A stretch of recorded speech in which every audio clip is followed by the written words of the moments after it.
नमस्कार और स्वागत है हेल्थ इक्सियो में। आज हम देखेंगे आईपीडी एडमिशन, यानी मरीज को भर्ती करना, बेड देना और उसकी पूरी फाइल खोलना। सबसे पहले जाइए आईपीडी मैनेजमेंट पर और क्लिक कीजिए एडमिट पेशेंट पर। खुल जाता है पेशेंट एडमिशन का पेज।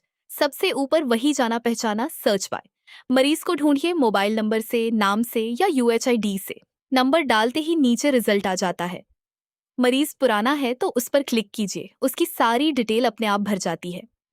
और अगर नया है तो यहीं से फॉर्म भरते जाइए, यूएचआईडी अपने आप बन जाएगी। अब नीचे देखिए, एडमिशन 3 स्टेप में पूरा होता है। Personal info, allocation and payment और मेडिकल एंड मिस्क। पहला स्टेप, पर्सनल इन्फो। यहाँ भरिए मरीज का नाम, जेंडर, मैरिटल स्टेटस और उम्र। फिर गार्जियन रिलेशन और गार्जियन का नाम, यानी मरीज के साथ कौन है।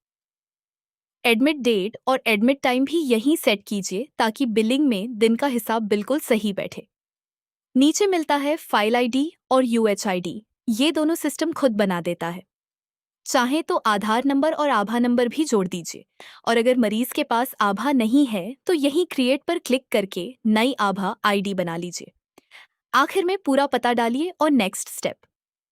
दूसरा स्टेप, एलोकेशन एंड पेमेंट। ये एडमिशन का सबसे जरूरी हिस्सा है। सबसे पहले वार्ड एलोकेशन चुनिए, जैसे जनरल वार्ड, प्राइवेट रूम या आईसीयू। फिर वार्ड यूनिट यानी बेड चुनिए। सिस्टम सिर्फ खाली बेड ही दिखाता है, इसलिए एक बेड पर 2 मरीज चढ़ने का सवाल ही नहीं। फिर डिपार्टमेंट, कंसल्टिंग डॉक्टर और अगर केस में दूसरे डॉक्टर भी जुड़े हैं तो एडिशनल डॉक्टर। साथ में प्रोविजनल डायग्नोसिस, यानी भर्ती के समय क्या लग रहा है। अब पेमेंट वाला बॉक्स। एडवांस अमाउंट डालिए जो भर्ती के वक्त जमा हुआ है और पेमेंट मोड चुनिए।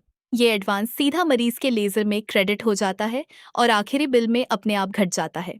इसके बाद एडमिशन टाइप, कैश, इंश्योरेंस या TPA, Ayushman, doctor, employ, CGHS, ECHS या पैकेज। अगर पैकेज केस है तो पैकेज अमाउंट भी यहीं डाल दीजिए। और अगर मरीज सिर्फ कुछ घंटों के लिए भर्ती है तो डे केयर टॉगल ऑन कर दीजिए। नीचे अटेंडेंट का नाम और रिलेशन, रेफर बाय और रेफर्ड डॉक्टर। रेफरल यहीं दर्ज हो जाता है तो महीने के आखिर में रेफरल और कमीशन की रिपोर्ट अपने आप तैयार मिलती है। अगर केस इंश्योरेंस का है तो इस इंश्योरेंस टीपीए टिक कीजिए। नीचे खुल जाता है इंश्योरेंस डिटेल्स, जहां टीपीए नेम, पॉलिसी नंबर और इंश्योरेंस प्रोवाइडर भर दीजिए। और साथ में एक छोटा सा ऑप्शन, सेंड नोटिफिकेशन, इसे टिक कर दीजिए तो एडमिशन की डिटेल मरीज के परिजन को व्हाट्सएप पर पहुंच जाती है। अब क्लिक कीजिए क्विक सेव पर या कीबोर्ड से F10 दबा दीजिए। मरीज भर्ती हो गया। एडमिशन फॉर्म प्रिंट के लिए साइड में खुल जाता है और स्क्रीन अपने आप एक्टिव आईपीडी पर पहुंच जाती है। अब देखते हैं एक्टिव आईपीडी। ये आपके हॉस्पिटल की लाइव तस्वीर है। ऊपर दिखता है कितने केस अभी एक्टिव हैं। नीचे लिस्ट में मरीज का नाम, file ID, gender, doctor, contact ward और बेड और एडमिट डेट।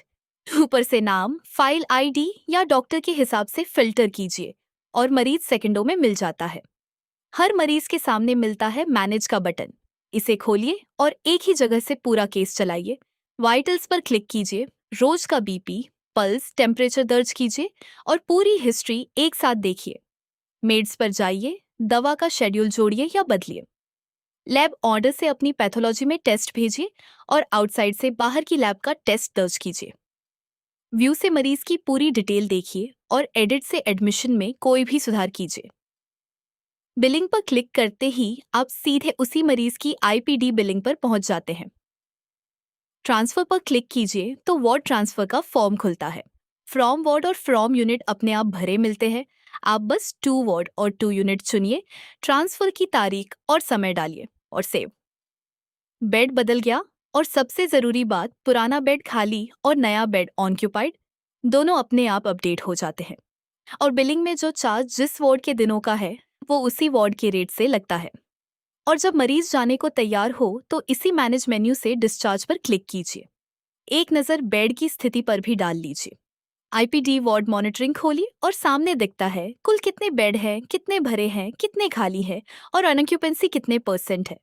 हर बेड एक टाइल की तरह, हरा यानी खाली और भरा हुआ बेड मरीज के नाम के साथ। यही है हेल्थ इक्सियो का आईपीडी एडमिशन। 3 स्टेप में भर्ती और उसके बाद पूरा केस एक ही स्क्रीन से।